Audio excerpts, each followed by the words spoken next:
Welcome to Gamble with Brandl. Today we have a patient that has problems emptying his bladder completely and also feels dizzy when getting up in the morning.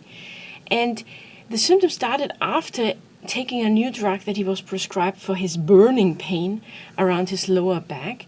What is the mechanism of action of the drug that he was prescribed for his burning pain? And we are given here a couple of choices. So let's think first about what does a patient's medication is against. It's against his burning pain, and we're looking for a medication that is used for what is called neuropathic pain. That could be responsible for these adverse effects: urinary retention and feeling dizzy when getting up in the morning, which means basically orthostatic hypotension. So these two adverse effects.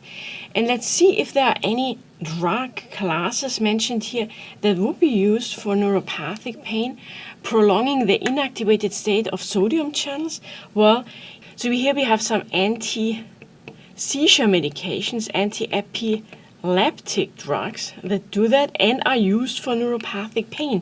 Because if you prolong the inactivated state of the sodium channel, you're just going to slow down this fast action potentials traveling down a fiber, a pain fiber.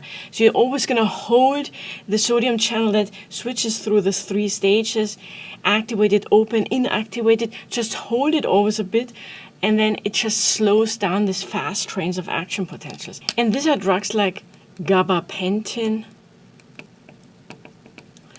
and carbamazepine. These are drugs that we could use for neuropathic pain, but do they have adverse effects like urinary retention and orthostatic hypotension? No, they don't. So that's out. This would be a correct drug, but it doesn't have the adverse effects. Inhibiting NET and SERT, could that work for neuropathic pain? These are actually some antidepressants like TCAs and SNRIs, things like duloxetine. And as an example for TCA, we can put in here amitriptyline. That work also very well in neuropathic pain. Let me just quickly show you how they work. So if you have here such a first order neuron coming in, synapsing, and then we have a second order neuron. Well, in the pain pathway, usually the neurotransmitter here is substance P.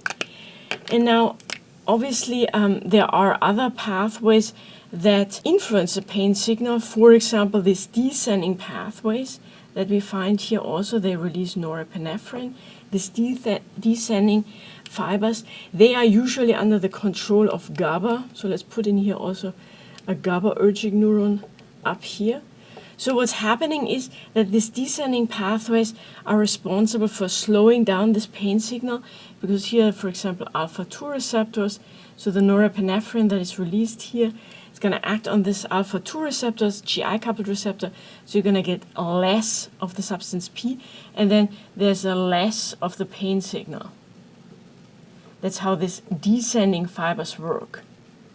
They're like the brake on this pain pathway. Now, if we are using a NET inhibitor like these antidepressants are, well, we're just going to block the reuptake. So, for example, we're going to use an SNRI. I'm going to block the reuptake.